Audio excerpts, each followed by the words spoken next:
Welcome back to another video here on the Bannock Industries YouTube channel. Now we left off last video working on our 825 Bobcat here. Now we weren't able to get our battery out. It's tucked in there really deep. So I have my grinder here today. We're going to try and cut that little bit of a lip out just so we can get our battery out. Then I gotta run to town. We have new seals for our cylinder therein. So I gotta go get those. We'll pick up a bunch of stuff. Gonna see about picking up some paint, and then maybe today we'll refresh our paint on this thing. But yeah, so I'm gonna set up. I gotta get the battery out here quick, and then we can run to town and get some stuff.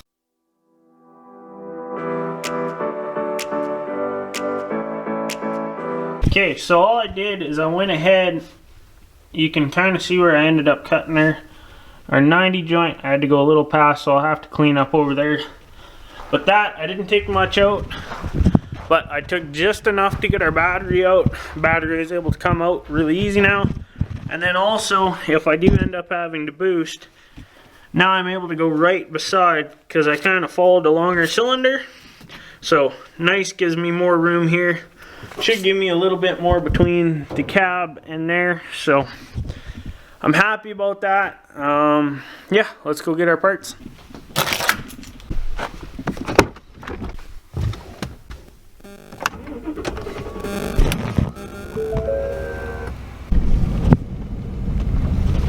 So we're in the Super Duty. We are off to Drayton. We got about 25-minute drive, so we'll see you there.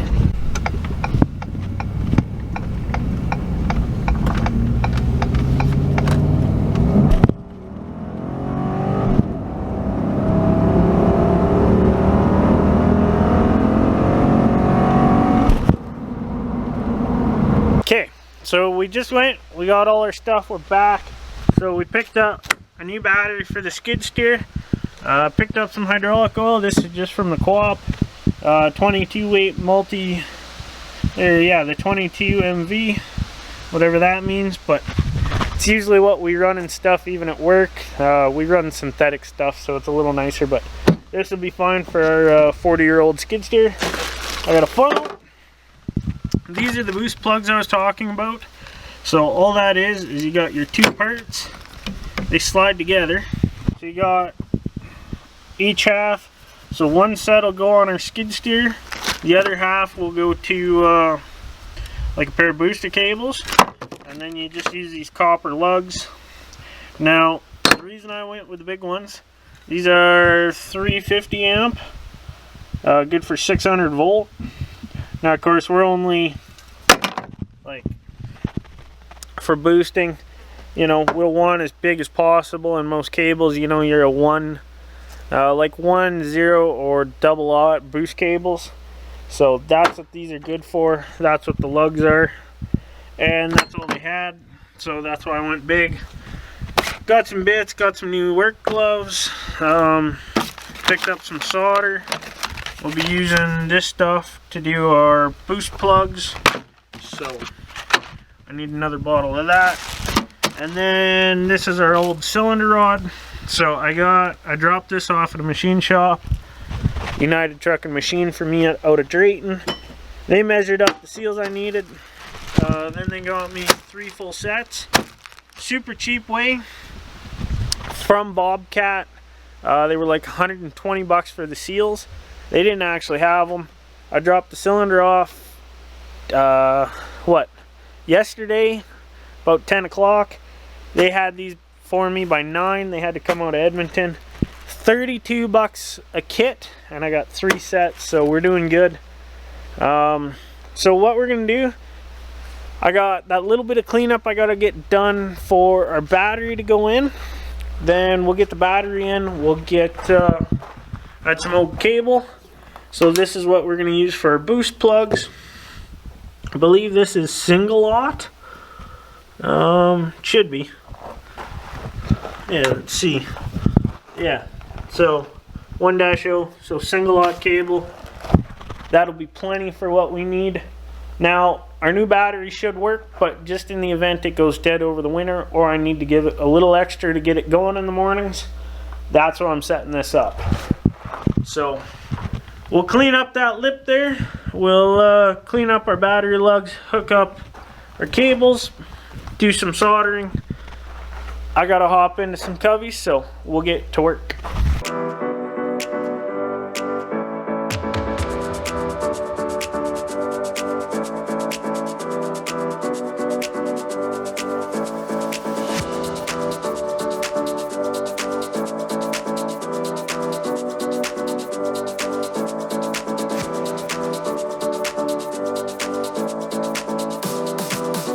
So this is a final product on that plug. This one I have on my booster cables. Now, to keep my booster cables so they're normal, I also did the other half that I cut off. They just didn't have another plug. They only had the two, so. But I put lugs on there, so I just got to get a plug. Then it'll match this one. Same thing that I did there, I did on our short little boost thing. So now, cool thing about these is they got some holes in them, so I could technically mount that like wherever I want with a couple bolts. Now I got two options here. I can go directly to the battery that's up there, or I could go off the starter solenoid there and our ground. You can do either or, it'll still work. Lots of big trucks that have direct to the starter, and that just bypasses your battery in case you have issues, so you can actually boost something. Say if your battery's shorted, whatnot. So I'm trying to figure out where I want to do it. I could go through like off the battery and then come up and put it in to like my cab, and then I could have the boost plug in there, or I can come through and put it on the back. They both have catches to them. You know, there could be positive, negatives about either, so I'm gonna do a little thinking on that. I might even be able to come up like right off the battery, and then I can mount to this thing here. I couldn't put it here because it'll hit, or it'll get hit. I don't know how much room I have there. I could put it up top here, but you're close to this, so you know, I gotta play around with it. I'll figure out where I go. It probably will just get put in loose for today because I don't have any bolts, but I'll think on it and then we'll mount it up a different day.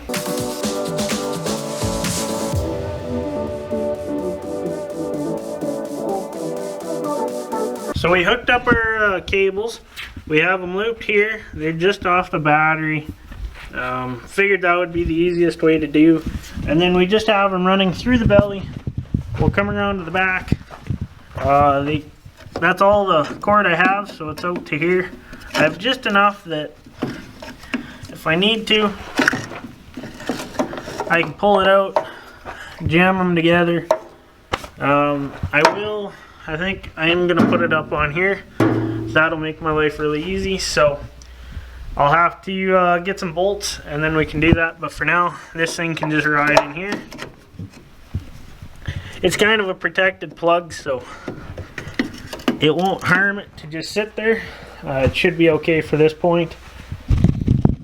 Now, little trick I want to show you guys, if you don't have a certain Allen key, like I don't right now, so that's a 3/8 bolt. I put jam nuts on it. Well, that makes me a 9/16. Well, this hydraulic tank's a 9/16 hex. There we go, you put those in, and now this was a little bit tight, but you just use a wrench or a socket on there and you can turn that out. Now if you can, you got a welder, weld the nut on there, that helps too, but that's what I did to get that out. So we'll have to fill up our hydraulic oil. I believe that's what this dipstick is here. So I'm gonna check our level now, see what we're at. Now of course we're gonna lose some more fluid because we got to put that cylinder together, but I just figured it's easier to fill it now while the cab's up. We'll get it to a good level, and then, you know, if we have to top up a little bit more, we can do that later. So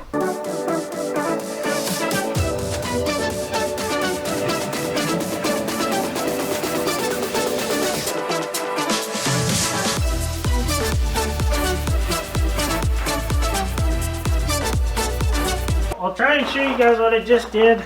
Of course, we just put our new seals on.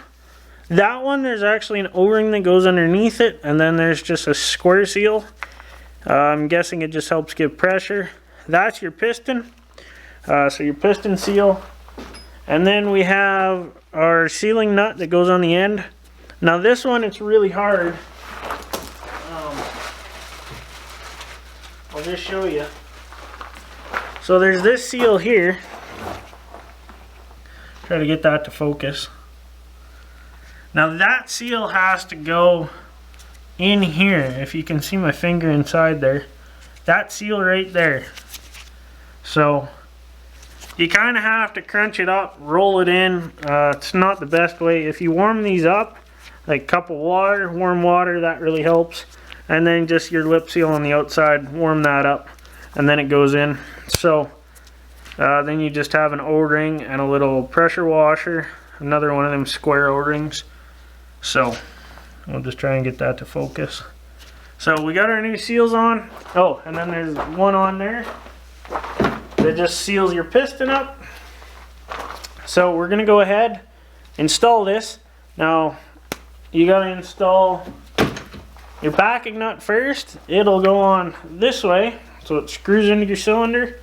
And then we pulled out this, the nut was on the outside. So I'll go ahead, lube everything up with our new oil, and we'll get it back together.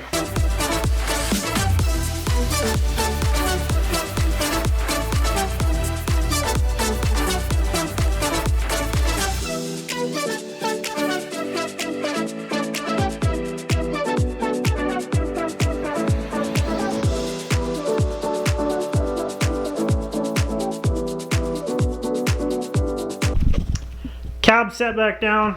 We went ahead, I had to pull it back out. I forgot I had taken off one of these little stoppers here for the joystick, or I guess the lever. So I had to put that back on. Now everything's pretty much in order. We will freshen up this panel eventually, but it is what it is for now. I'm gonna actually try and start it here without ether. If not, give it a little ether. I have to get this cylinder moved up and down. We'll bleed it a little bit, and then we'll pull this thing outside. I gotta put diesel in it. I have no idea how much diesel's in it, so yeah, we'll try and start it up. So just gave the primer about 10 pumps. We'll go ahead and crank it, see what it'll do. Make sure our sticks are neutral. We have power.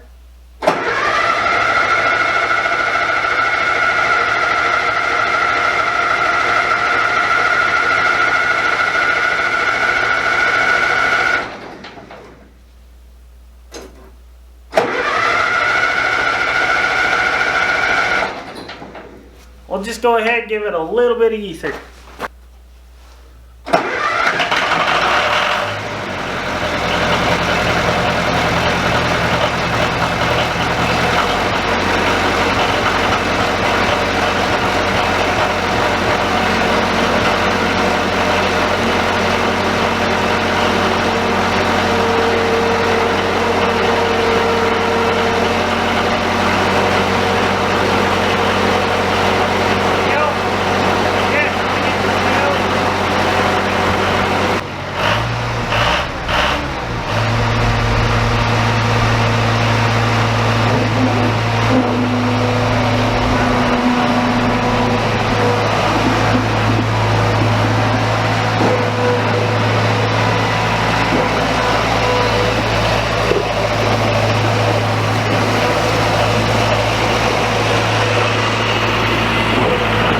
Alright, there we go.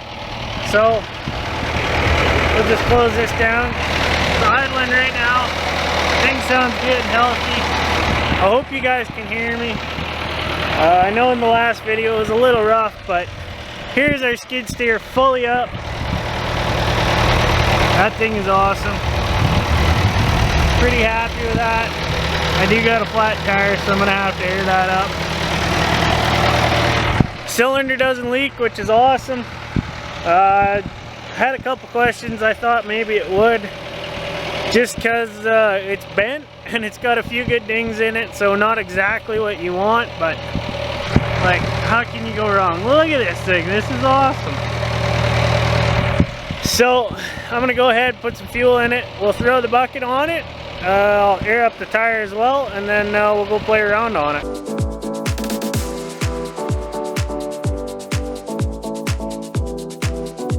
We got our tire filled. I put a whole jerry can of diesel into her. Checked the fluids, hydraulic oil's looking good, oil's looking good. Our coolant's still good, which if you've seen last video, it was actually low, so it's not leaking anymore, which is good, but we'll find out in time once it gets hot.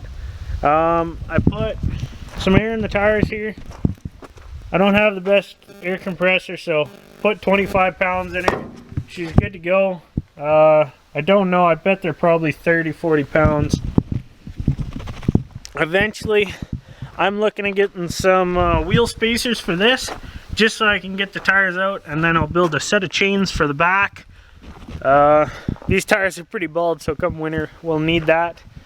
Sorry if I'm yelling right now. I threw a set of earplugs in, because this thing's not quiet. So I'm going to hop in, we're going to throw the bucket on, and then we'll get to it.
Well, you guys probably can see this, but we have a slight issue here. So our quick attachment, not so quick, and it's falling apart. So this doesn't want to stay down into here. It's so loose. So we're gonna have to work on that, because I can't have that. By the looks of it, you know, our catch here is not staying up. I bet you there's a little bar that's supposed to be across there. It's not there, so we're gonna have to fix that up. I'll try and figure out something temporarily so I can actually use this still, but that is a problem. Now, if you've driven a new skid steer, which I have done lots, they're really easy to drive, really nice. This thing, on the other hand, yeah, not so much. It works and it's good. It's very rough. It's not very smooth. I'm sure as time goes on, I'll get used to it, but it's very touchy, very touchy. So, yeah, I'm gonna go tour around with it. I'll see what I can do there, but yeah, it works. So I'm happy. Cylinder doesn't leak. You can see it's a little wet. Just that little bit of glaze on there, but hey, that's good. It's not pissing out, so I'm happy. I didn't do much with the skid steer. I picked up like 3 buckets of oil, 3 buckets of oil, 3 buckets of dirt. This thing is really not running very well. It sounds like the hydraulics are going over relief, and then to the end of that, it wouldn't even lift its own bucket. So I'm curious if there's a relief that is going over. Could be stuck open. It's really old, so somewhere down in there on the valve would be one of my reliefs that's sticking open. I don't know if you guys can see that, but I'll fire it up and I'll let you guys listen to what it's doing. Yeah, it's not good.